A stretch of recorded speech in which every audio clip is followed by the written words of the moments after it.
gals and guys, and welcome back to Cursage Gaming. Since this is the holiday season and I am feeling quite jolly, I'll make this episode a duology of some sorts. I'll be doing 2 creepypastas instead of just one this time. The 2 pastas in question being Deadplants.exe and a very highly requested one titled Oblivion is Oblivion. I'll be doing a mix of my 2 reading styles, with Deadplants.exe being my usual summary style, and Oblivion is Oblivion being read word for word. With that being said, let's start with the first one, Deadplants.exe.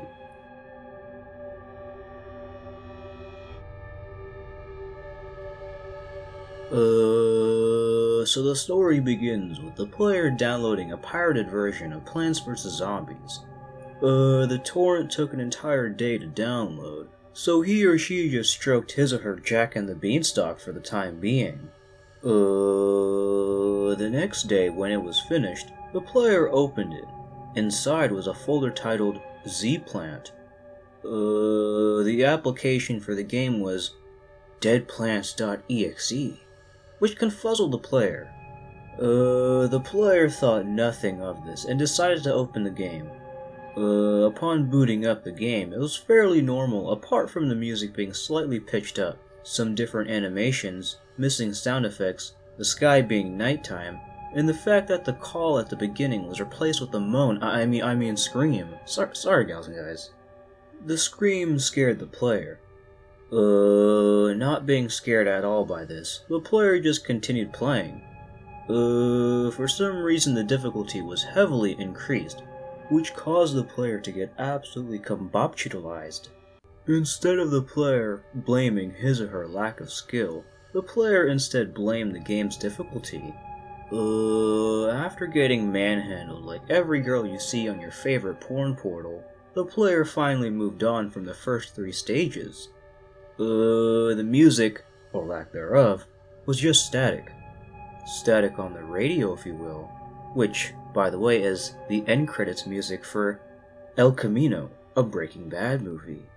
The static got increasingly loud to the point where the player's eardrums burst and had to go to the Raccoon City Hospital.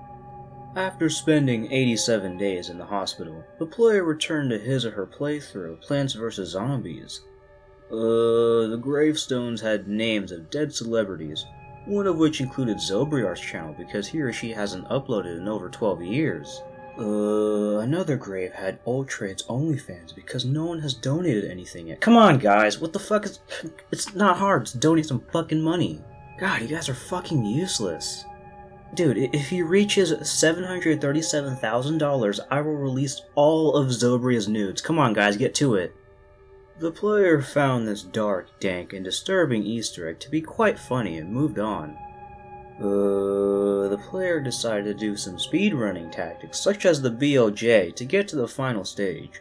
After beating Zombot, a black screen showed up with white Comic Sans text saying, "Why did you do this to us?" Thinking nothing of this, the player moved on. After that horrifying shit, the player was transported to a level similar to the first one. A pea shooter appeared with dark, dank eyes, which unnerved the player. Completely unaffected by this at all, the player just moved on. The pea shooter folded the player's plants, turning them into scary, funny little characters too. Due to this, the player got jumped by all these dead plants. Ah, see what I did there? Clever, right? No? Well, fuck off. Once the player got annihilated, Beauty of Annihilation to be exact, the screen lost all color and was reduced to grayscale. For those of you who don't know what grayscale is, it's basically a black and white filter.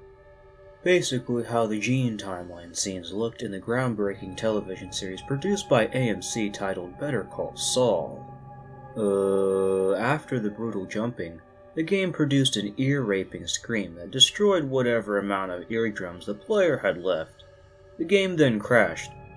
The player thought, "What the hell is this? I mean, what the heck was that?" Absolutely gobsmacked by this, the player tried opening the game again but couldn't because a disturbing screen would show up every time. I don't really feel like describing the screen to you, gals and guys, so you're gonna have to use your imagination. Due to this experience, the player never pirated another game ever again, and is angry, that someone actually made this. The player then hopes that someday, the plants in his or her neighborhood will be plants that were alive instead of Deadplants.exe.